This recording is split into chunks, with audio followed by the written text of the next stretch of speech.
Sometimes I'm just amazed at the stories that pop up and, really get you thinking. Like this one you sent over about Barron Trump. I'll admit when I first saw the headline, I wasn't sure what to make of it. Yeah, it's not the kind of story you see every day. Not at all.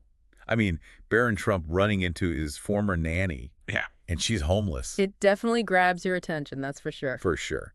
But it was Barron's reaction that really got to me. We've heard so much about the Trumps over the years, but this just felt different. How so? It felt more human, more real. I think that's what makes it so fascinating. It's easy to forget that public figures, especially ones as prominent as the Trumps, have lives and experiences that go beyond the headlines. Exactly. And this story really brought that home. So picture this. Barron's out and about, and he runs into his former nanny. But it's not a happy reunion. She's clearly fallen on hard times. Eyewitnesses even said she was living on the streets. Wow. Yeah, and apparently the look on Barron's face was just devastating. Yeah, I can't imagine what must have been going through his mind. To grow up in the kind of environment he did, surrounded by wealth and privilege, and then to be confronted with that reality, it must have been jarring. That's what I keep coming back to. It would be so easy for someone in his position to be detached from those kinds of struggles, you know? But his reaction just blew that assumption out of the water. Totally. And it makes you wonder about how our upbringing and the experiences we have shape how we see the world, how we connect with other people, how we respond to those in need. Absolutely. And here's the thing. He didn't just offer a few words of sympathy and walk away. He took action. What do you mean? He personally made sure she had a place to stay that night. He didn't just write a check or make a call. He got involved. Wow, that's pretty incredible, especially for someone his age. I know, right? Yeah. And it gets even better. Oh. The article mentions he also connected her with resources to help her get back on her feet, job training, housing assistance, things like that.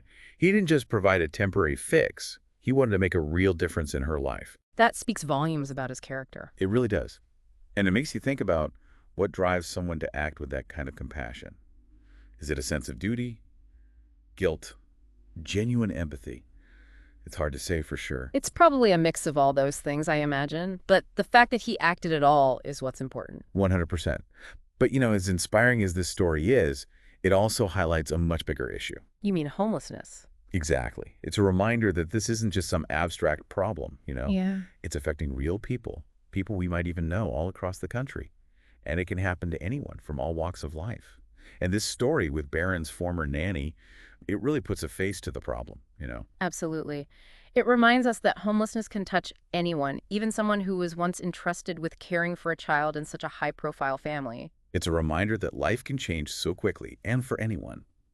We hear these statistics about homelessness, but this makes it so much more real. It does. And it challenges us to think about the assumptions we make about people experiencing homelessness. It's not always as simple as we think it is. So true. There's often this tendency to generalize, but every situation is unique, right? Right. Each person has their own story, their own set of circumstances that led them to where they are. It makes you think about the public's reaction to this whole thing. I mean, we live in such a polarized world these days. Everything seems to get turned into a political football. I was curious to see how people would react to this story, especially since it involves the Trumps. Yeah, you'd think it would be a lightning rod for controversy. Exactly. But what's so interesting is that it seems like people from all sides of the political spectrum were genuinely touched by Barron's actions.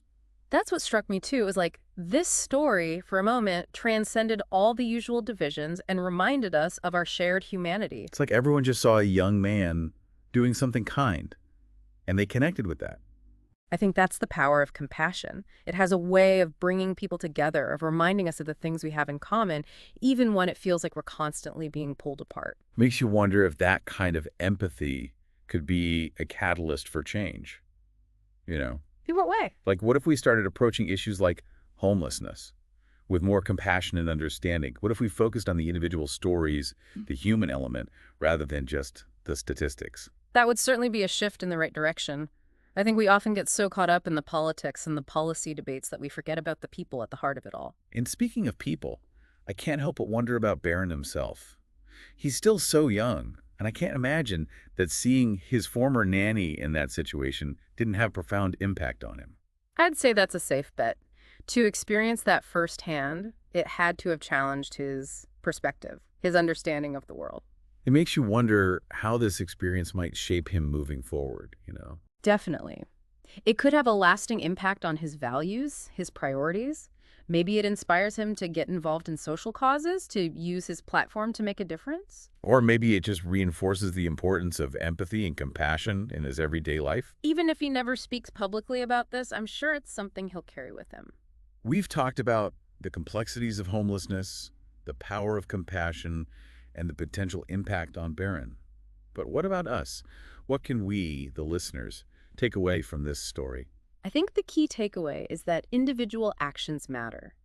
We can't underestimate the power of personal choices to make a difference. You don't have to be a billionaire to make a difference in someone's life. Exactly. It could be something as simple as volunteering at a local shelter, donating to an organization that's working to combat homelessness, or even just treating someone on the street with respect and dignity. Sometimes those small acts of kindness can have the biggest impact. They can, and you never know. They might inspire someone else to do the same, and then another and another. That's how real change happens. It all starts with us. Makes you think, doesn't it? We get so busy with our own lives, we forget how much we can impact others. And it doesn't always take grand gestures. Sometimes just a small act of kindness can really make a difference. I think that's a really important point. It's easy to get overwhelmed when you think about these big societal problems, but this story shows us that change can start with just one person taking action. We don't have to wait for someone else to do something. We can each make a choice to do something ourselves. You mentioned volunteering, donating, those are all great ways to get involved. But I'm curious, for people who might not have a ton of extra time or resources, what can they do? Is there still a way to make a difference? Oh, absolutely. Sometimes the most powerful actions are those that are really personal, one-on-one. Just by treating everyone you meet with dignity and respect, you can have a huge impact. It's about seeing the person, right? Not just seeing a homeless person, but recognizing the individual, their humanity. Exactly. And being open to hearing their story, learning about their experiences. It's amazing what you can learn, the connections you can make just by listening. And you never know. Maybe that conversation could spark something bigger. Maybe it inspires you to get more involved in your community, or even to start advocating for policies that address the root causes of homelessness. It all comes down to that first step. Like you said, even if it seems small, individual actions matter, and they can have a ripple effect, inspiring others to do the same. And that's how we start to see real change in our communities and beyond. So, as we wrap up this deep dive, I want to leave our listeners with this thought. The next time you encounter someone experiencing homelessness, try to see them as an individual, someone with a story to tell. Offer a kind word, a smile, or even just a few moments of your time. You might be surprised by the difference you can make. And remember, compassion isn't just about feeling sympathy, it's about taking action. So what will you do to make a difference? That's something for all of us to think about. Until next time, keep diving deep.